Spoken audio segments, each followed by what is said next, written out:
Queridos hermanos, tengan ustedes gracia y paz en el amor de nuestro Señor Jesucristo. Hemos estado avanzando en nuestros encuentros pastorales. Para aquellos que no han podido tener la oportunidad de seguirnos o de escucharlos o de ver los encuentros, les recordamos que todos los videos se están subiendo a nuestras plataformas de transmisión, que son Facebook, YouTube e Instagram, donde los pueden ver, revisar. Hoy día nos corresponde hablar del cuarto encuentro, ya que el primero habló sobre... definimos la iglesia como la iglesia cristiana ortodoxa. El segundo encuentro dijimos que esta iglesia era una santa, católica y apostólica, según definiciones del segundo concilio ecuménico. Y el tercer encuentro nos hablaba de la primera comunidad, cómo estaba organizada la primera comunidad. En general era porque vivían juntos, compartían sus bienes, ponían todo en común y perseveraban unánimes en la oración tanto en el templo como en la partición del pan en las casas.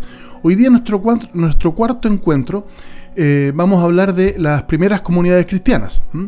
Entre la resurrección de Cristo y el primer concilio ecuménico podemos dividir este periodo histórico de 4 siglos en dos partes. En primer lugar, un periodo que se llama el periodo apostólico, que es todo el primer siglo de vida, o sea, hasta el año 120-130. Y después tenemos el periodo pre-niceno, es decir, que está anterior al concilio de Nicea, aproximadamente en los siglos II, III y comienzos del siglo IV.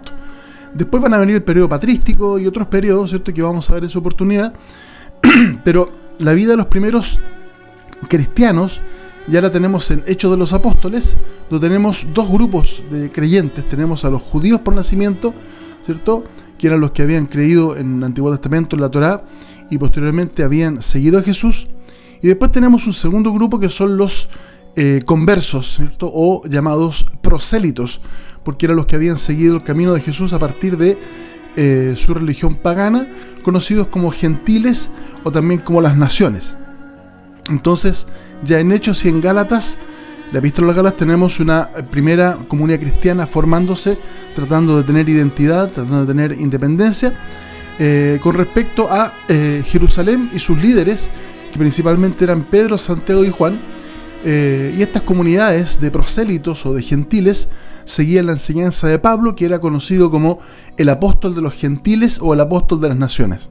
Entonces la diferenciación con respecto al judaísmo se produce después del año 70, cuando es destruido por el ejército romano Jerusalén, el templo, ¿cierto?, y se empiezan a configurar dos leyes de judaísmo rabínico. Sin embargo, la iglesia ya había empezado a caminar en una especie de nueva fe, nueva ideología cristiana, de tal forma que Pablo, ya enviando sus cartas, establece que la escritura, todo el texto de la escritura Antiguo Testamento era escritura sagrada, texto sagrado, y él también define sus cartas como texto sagrado, por lo tanto anuncio del Evangelio de Jesucristo.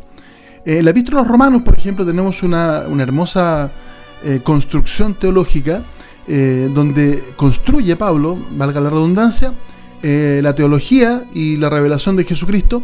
Es una especie de antecedente de la Suma Teológica de Tomás de Aquino, porque en Romanos tenemos todo el entramado teológico del cristianismo, que en aquel tiempo se le llamaba nazarenos, los del camino, y esta gente se reunía en las sinagogas, se reunía en el templo de Salomón y en las casas. ¿Sí? Recordemos este concepto muy importante de las iglesias domésticas, que eran familias que albergaban un pequeño grupo de creyentes.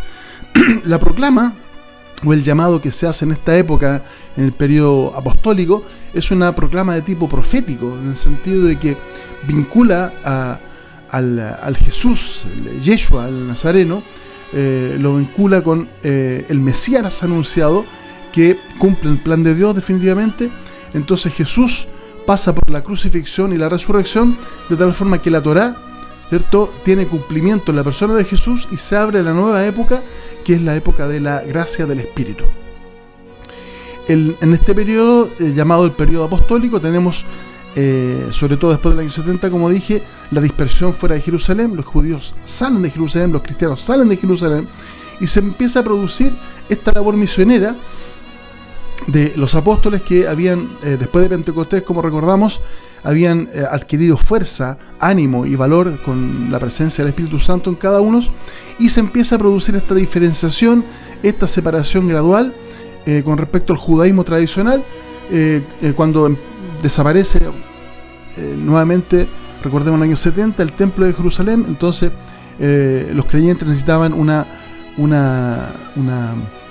foco donde poner, ¿cierto?, su mirada de fe.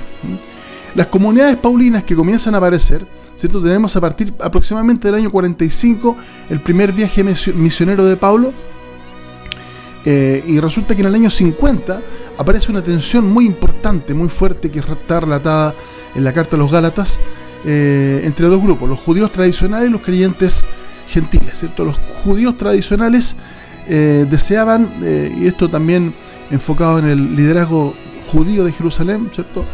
Deseaban de que los gentiles que creían en el Evangelio de Cristo y en la proclamación de Cristo pasaran por el Antiguo Testamento, sean circuncidados, pasaran por el judaísmo para después ser bautizados.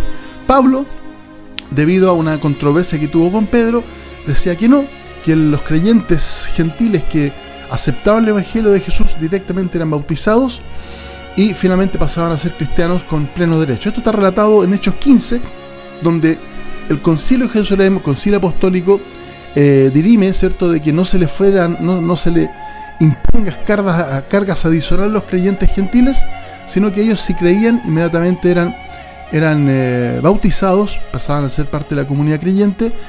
Solamente se les pidió que no participaran de la fornicación y de la adoración a los ídolos mediante la presentación de ofrendas que provenían de carácter idólatra.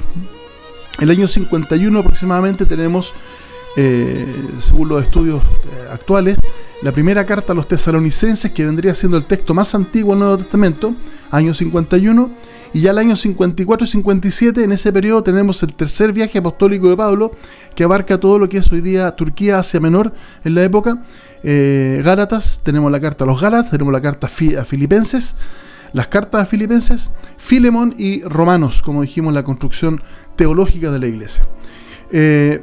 Tenemos que entre el año 70 y el año 100 comienzan a ser redactados en forma ya física los primeros evangelios, ¿cierto? Y es por eso de que, si vamos más atrás, entre el año 28-30 hacia adelante hasta el año 70, no tenemos textos de los evangelios, sino que tenemos tradiciones orales o pequeñas tradiciones escritas como cartas que circulaban entre toda la zona del Medio Oriente, de tal forma que la recopilación de estos relatos, la recopilación de estos pequeños escritos, da forma a los evangelios. Aproximadamente el año 70 ya tenemos el primer evangelio, que es de Marcos. El año 80 aparecen los primeros escritos de Mateos y Lucas, y finalmente a finales del siglo I aparece el evangelio de Juan con sus cartas y el Apocalipsis, debido a que Juan era el discípulo más joven, el discípulo que Jesús amaba y que estuvo con él a los pies de la cruz, que estuvo recostado sobre él en la última cena. Y Juan tiene un tinte muy, muy fuerte de mirar la predicación de Jesucristo a través de las persecuciones romanas que asolaban a la zona y especialmente a la iglesia cristiana. Más adelante vamos a ir profundizando en la predicación de cada apóstol, dónde fue, qué predicó, qué comunidades estableció, de tal forma que vamos haciendo una especie de mirada general, una mirada amplia sobre cómo va creciendo y cómo se va dispersando la noticia del cristianismo, ¿cierto? La noticia de la resurrección y principalmente el Evangelio de Jesucristo por toda la cuenca del Mediterráneo. Dios los bendiga y nos encontramos próximamente en el quinto video, que es el quinto encuentro pastoral. Dios los bendiga.